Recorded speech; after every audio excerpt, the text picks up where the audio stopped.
क्या आपने कभी ये सोचा है, रिश्तों की अहमियत अगर उन रिश्तों के इस दुनिया से चले जाने के बाद महसूस होती है, तो पछतावे का एहसास एक कांटे की तरह सीने में चुभता रहता है और हमेशा ये ख्वाहिश होती है, काश वो एक बार इस दुनिया में वापस आ जाएं।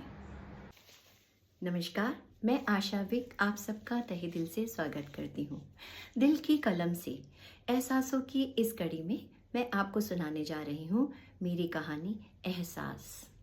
घर की दीवारों और कमरों से रईसी झलक रही थी। नौकर चाकरों की कमी ना थी, मगर क्रिस्टीना आज सुबह से ही बड़े प्यार और जोश के साथ खाना बना रही थी। आज का दिन उसके लिए बहुत खास था। उसका बेटा रोहित पूरे 10 बरस का हो गया। उसके पति रमेश ने अपने बेटे को शहर के सबसे बड़े और महंगे अंग्रेजी स्कूल में दाखिला दिलवाया। बेटे की फर्राटेदार अंग्रेजी सुनकर पिता का सीना फख्र से चौड़ा हो जाता। क्रिस्टीना ने खाना मेज पर लगाकर सबको बुलाया। बहुत प्यार से खीर का चम्मच अपने बेटे रोहित के मुंह की तरफ बढ़ाया। रोहित ने झल्लाकर मां के हाथ को झटक दिया। चम्मच दूर जा गिरा। रोहित ने गुस्से से खड़े होकर टेबल पर पड़ी प्लेट को जमीन पर पटकते हुए गुस्से से कहा, फिर वही घटिया छोले पूड़ी और खीर। I hate this, you old fashioned mom, you have spoiled my body and my mood. I hate this, I hate you, I hate you, I hate you. वो चिड़चिड़ाता पैर पटकता अपने कमरे की तरफ चला गया। रमेश ने क्रिस्टीना के आंसू भरे चेहरे की तरफ देखा। बेटे की अंग्रेजी का एक एक शब्द उसके कानों में पिघले शीशे की तरह घुलता चला गया। एक टीस सीने से उठी और वो भारी कदमों से बिना कुछ कहे अपने कमरे की तरफ बढ़ गया। कहते हैं, जब वक्त का तमाचा इंसान के चेहरे पर पड़ता है तो उसकी आवाज़ नहीं होती, मगर वो आपकी रूह को झकझोर देता है। रमेश कुछ ऐसे ही एहसासों से गुजर रहा था। बेटे के किए हुए आज के इस व्यवहार से मन बेलगाम घोड़े की तरह दौड़ रहा था। कच्ची सड़कों, कच्ची गलियों, कच्चे घर से गुजरता हुआ वो उस आंगन तक जा पहुंचा जहां उसका बचपन गुजरा था। आंगन के कोने में बना हुआ मिट्टी का चूल्हा, जिसमें अम्मा उपले और लकड़ियां जलाकर खाना बनाती थी। चूल्हे पर पड़ी दाल, मिट्टी के तंदूर से बनती रोटियां, सिलबट्टे से पिसती आम, धनिया, पुदीने और मिर्ची की चटनी और उससे निकलने वाली खुशबू पेट में कुलबुलाहट पैदा करती। और वो तीनों भाई अम्मा के इर्द गिर्द, अम्मा भूख लगी है, अम्मा भूख लगी है, कब खाना दोगी, कब खाना दोगी। वो बड़े प्यार से बासी रोटी पर घी लगाकर अचार की डली और गुड़ का एक छोटा सा टुकड़ा पकड़ाकर कहती, अभी इसे खा लो, दादा दादी के आने के बाद सब मिलकर खाना खाएंगे। दादाजी, दादी जी और पिताजी के आते ही अम्मा का घूंघट और बड़ा हो जाता। वो बड़े प्यार से आसन बिछाती, थाली परोसती, तवे से उतरती हर गरम रोटी पर घी लगाती और दादी माँ हर रोटी पर अम्मा को आशीष देती जाती। अरे मेरी बहू इतने प्यार से इतना स्वादिष्ट खाना मुझे रोज खिलाती है, मैं हर रोज ही ज़्यादा खा लेती हूँ। अम्मा के चेहरे पर एक प्यारी सी मुस्कुराहट घूंघट के पीछे से भी झलक जाती। दादा दादी के बाद वो बड़े प्यार से हम तीनों को खाना खिलाती। एक और करके उनका हाथ हमारे मुंह तक बढ़ता जाता। मुझे गोद में बिठाकर कहती, कितना दुबला हो गया है मेरा लल्ला, अच्छा जल्दी से अब ये दूध का गिलास भी पी ले, मैंने इसमें बादाम पीस कर डाले हैं। वक्त बहुत प्यार से गुजर रहा था। अचानक गांव में प्लेग फैला। घर घर लाशों के ढेर लग गए। दादाजी, दादी जी, पिताजी और मेरे दोनों भाई काल का ग्रास बन गए। अम्मा तो बावली सी हो गई, हर वक्त मुझे सीने से लगाए रहती, कहीं इस आखिरी निशानी को भी न खो दे। कुछ समय के बाद उन्होंने सरपंच चाचा की मदद से मुझे शहर के हॉस्टल में भर्ती करवा दिया। गांव से रिश्ता अब धीरे धीरे कम होने चला था।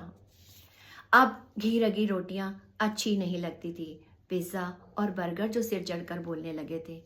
अम्मा का प्यार से बना हुआ बादाम और आटे का हलवा भी नहीं भाता, मगर फिर भी वो बड़े प्यार से थोड़ा सा खा ले करके अपना हाथ मेरे मुंह की तरफ बढ़ाती और मैं गुस्से से माँ के हाथ को झटक कर कहता, बस करो माँ, ये चोचले, अब मैं बड़ा हो गया, प्लीज़। मेरा दिमाग खराब हो जाता है, मुझे गुस्सा आने लगता है। माँ का चेहरा उतर जाता, मगर दूसरे ही पल उसके चेहरे पर एक प्यारी सी मुस्कुराहट आती। वो अपना हाथ नचाकर कहती, अरे तुम्हारा ये पलीज वलीज हमको नहीं समझ आता, और हाँ, तुम कितने ही बड़े क्यों ना हो जाओ, रहोगे तो हमारे लल्ला ही। वक्त गुजरता गया, पढ़ाई खत्म हुई और शहर में नौकरी लग गई। अम्मा बूढ़ी हो चली थी, बार बार कहती, बेटा तेरा ब्याह कर दूं तो चैन की नींद सो। अरे कमला मौसी अपनी भतीजी का रिश्ता लेकर आई है, बड़ी सयानी लड़की है, घर के सारे कामकाज जानती है, तेरा बहुत ख्याल रखेगी बेटा।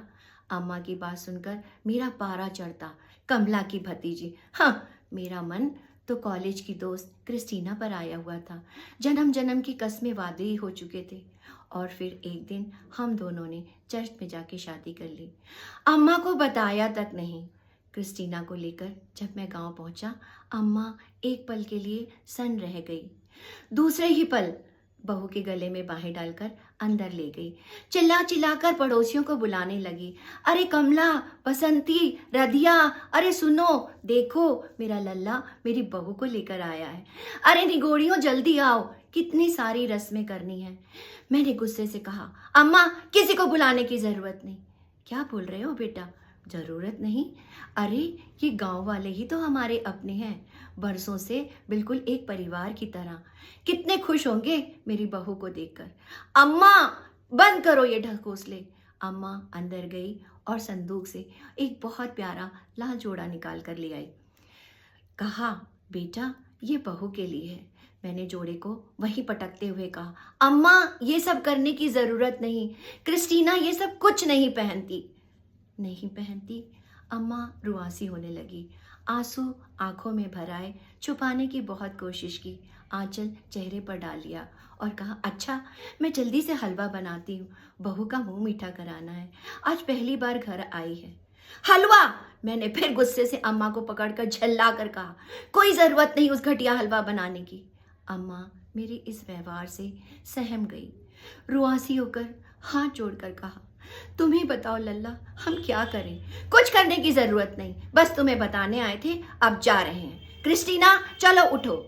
अम्मा सहमी सहमी सी पीछे आ रही थी, उसका दिल टूटा, मुझे आवाज सुनाई नहीं दी। अम्मा के दिल पर क्या गुजर रही थी मुझे सोचने की जरूरत नहीं थी। पीछे पीछे आई अम्मा, हाथ उठे दुआओं के लिए, कहा, खुश रहो सुखी रहो, पर मुंह से कोई आवाज नहीं निकली। मैं वापस शहर आ गया। कुछ समय के बाद अम्मा परलोक सिधार गई। आज बेटे के व्यवहार ने अम्मा के चेहरे को मेरी आंखों के सामने कर दिया। कितना दुख दिया था मैंने, कितना रुलाया था माँ को, मगर फिर भी वो मुस्कुराती रही, सिर्फ मेरी खुशियों के लिए।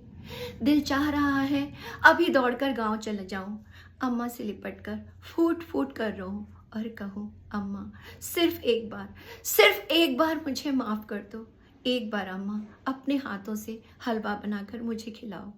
मगर मैं जानता हूँ अब वो कभी नहीं आएगी, चली गई मेरा इंतज़ार करते करते और मुझे पश्चाताप की आग में जलने के लिए अकेला छोड़कर।